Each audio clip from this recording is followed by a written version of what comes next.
Assalamualaikum. Beberapa negara sudah mulai memasuki tahap baru dalam merespon isu virus corona.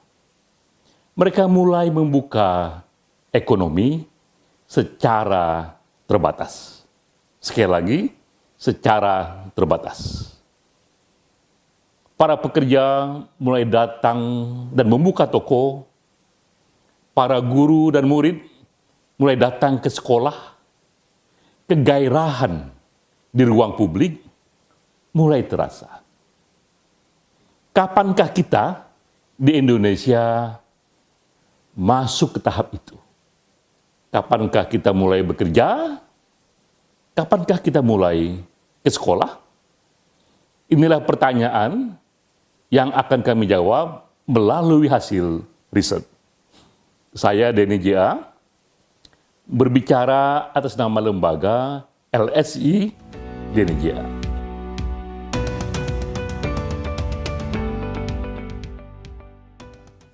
Sebelas negara di Eropa pelan-pelan kembali membuka ekonomi secara terbatas.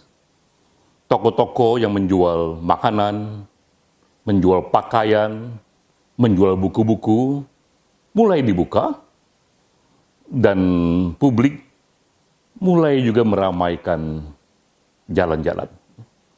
Itu negara seperti Jerman, Selandia Baru, Italia, Prancis. Pertanyaannya, mengapa mereka berani membuka ekonomi? Dan mengapa pula mereka membukanya secara terbatas? 3 jawabannya. Ya. Pertama, karena mereka bergerak dengan data. Mereka membaca grafik, membaca hasil riset, dan mereka mengetahui bahwa di negara mereka puncak pandemik sudah dilalui. Jadi itu kuncinya, bahwa puncak pandemik itu sudah dilalui. Dari mana mereka tahu? Karena mereka melihat data yang terkena virus corona per hari, pernah grafiknya menanjak sekali, landai, lalu menurun drastis. Jadi pada 11 negara itu, sama polanya, mereka melihat pandemik sudah dilalui, dan mereka sekarang ini berada dalam situasi di mana yang terpapar virus corona sudah minimal. Apa artinya? Artinya, jika pandemik sudah dilalui, ini indikator bahwa komunitas setempat secara kolektif sudah berhasil mengelola virus corona.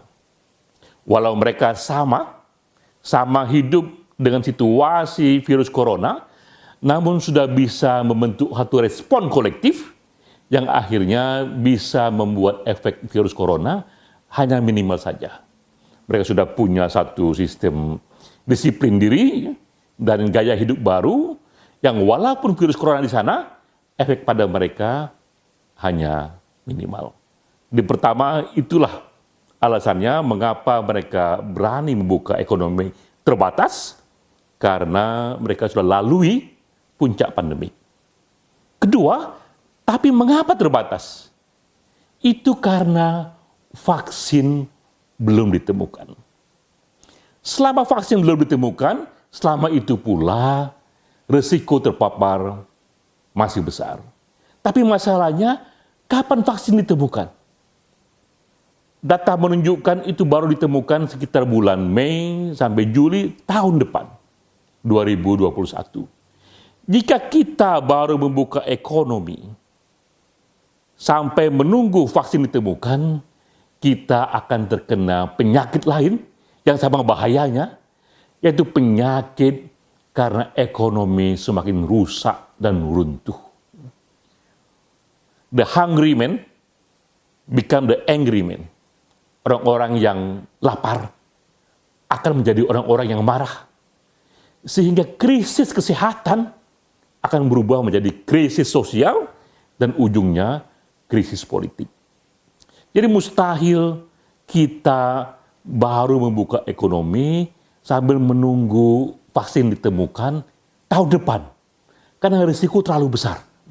Orang-orang yang lapar akan turun ke jalan. Karena itulah memang saatnya ekonomi dibuka ketika pandemik puncaknya sudah dilalui, namun dibuka secara terbatas. Karena vaksin belum ditemukan.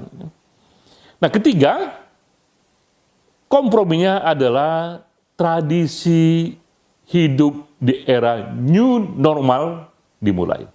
Ini ada term baru yang akan kita akrab, yaitu new normal. Kita sudah harus mulai mentradisikan hidup dengan gaya new normal. Itu era di mana puncak pandemik sudah dilalui, tapi vaksin belum ditemukan. Tak bisa kita lagi terlalu lama mengurung diri di rumah karena efeknya pada ekonomi. Maka kita pun harus mulai terbiasa dengan hidup new normal, yaitu kembali pelan-pelan bekerja, tapi tetap ketat dengan protokol kesehatan. Yaitu tetap menjaga jarak, tidak salaman, menggunakan masker, sesering mungkin cuci tangan, karena hanya itulah senjata yang kita punya. Nah, ini sebabnya yang menjelaskan mengapa 11 negara di Eropa, Jerman, Selandia Baru, Austria, Prancis, Italia, dan sebagainya, mulai berani merilekskan ekonomi, karena 3 tadi kuncinya itu, puncak pandemi sudah dilalui, menunggu vaksin terlalu lama, dan ekonomi sudah harus mulai dihidupkan. Dan ketiga, mulai dicoba satu gaya hidup new normal. Ini terjadi di Eropa, sekarang bagaimana di Indonesia?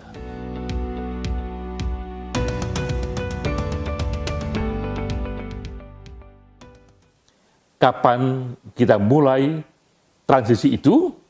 Kapan kita mulai hidup dengan gaya the new normal? Banyak berita baik, tapi juga ada berita yang belum baik untuk kasus virus corona di Indonesia. Kita mulai dulu dari berita baik.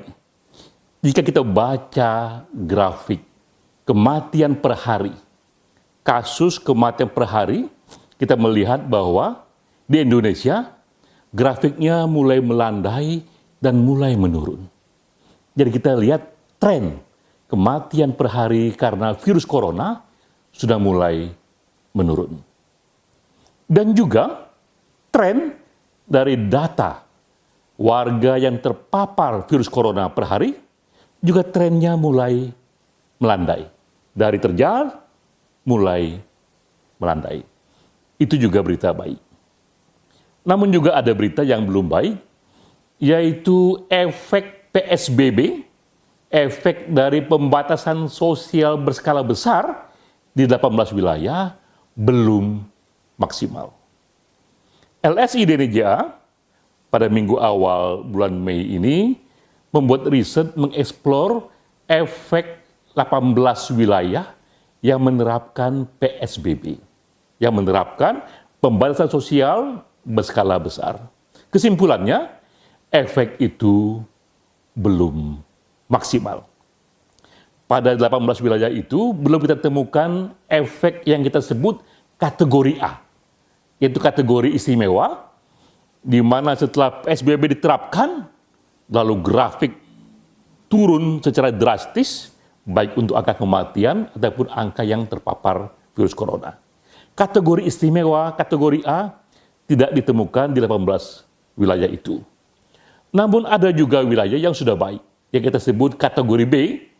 Setelah ada PSBB, terjadi penurunan kasus, walau tidak drastis, tapi turunnya terasa.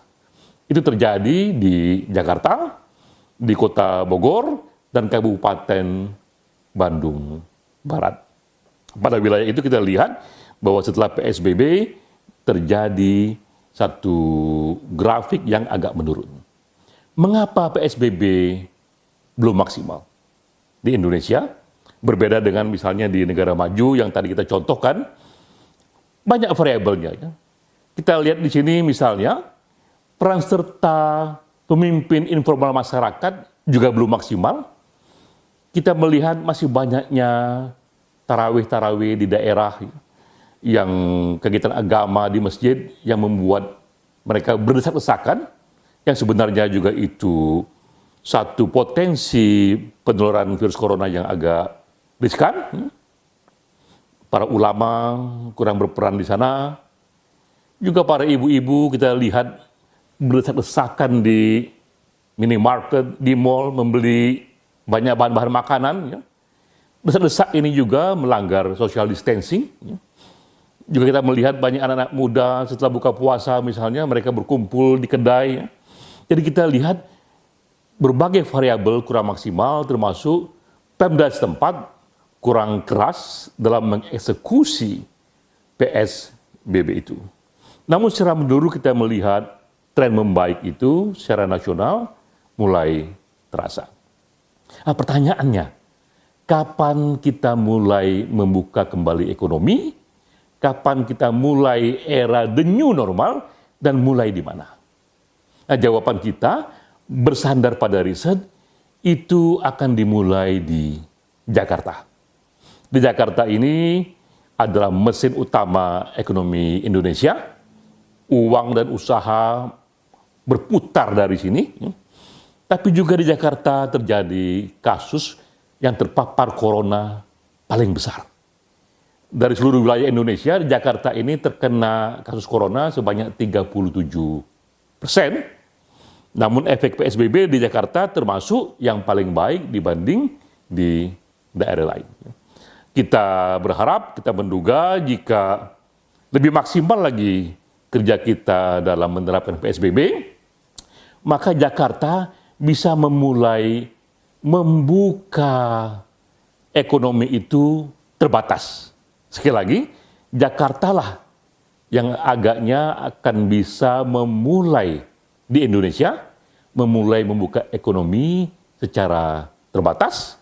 Itu mungkin terjadi di bulan Juni atau Juli 2020. Lalu daerah lain pelan-pelan akan mengikuti. Dua hal yang harus kita siapkan sekaligus. Ini berlaku untuk semua komponen, karena perang melawan virus ini terlalu besar. Jika hanya diserahkan kepada pemerintahan, semua komponen masyarakat harus terlibat. Dua hal sekaligus yang akan kita lakukan. Pertama, semua komponen masyarakat upayakan di wilayah masing-masing harus melampaui puncak pandemi. Grafik harus menunjukkan itu bahwa memang pernah terjal, landai, lalu puncaknya dilalui karena korban yang terjadi per hari menurun. Itu syarat utama untuk membuka ekonomi, puncak pandemik dilalui. Bersama kita ke sana. Nah, kedua, pelan-pelan juga kita mulai mentradisikan untuk hidup di era new normal. Pelan-pelan kita kembali bekerja sesuai dengan kondisi kota yang kita tinggali, seberapa ya siap untuk itu. Kita kembali bekerja, tapi tetap ketat menjaga protokol kesehatan. Kita datang bekerja dengan senjata kita, dengan menggunakan masker, juga mungkin membawa hand sanitizer, ya. Tetap menjaga jarak, tidak bersalaman, sesering mungkin cuci tangan, karena hanya itu yang kita punya. Alhamdulillah, di bulan Ramadan ini, kita semakin tercerahkan, karena dari data riset yang kita lihat, tampaknya memang cahaya sudah nampak, perang terhadap virus corona segera kita menangkan. Wassalamualaikum warahmatullahi wabarakatuh.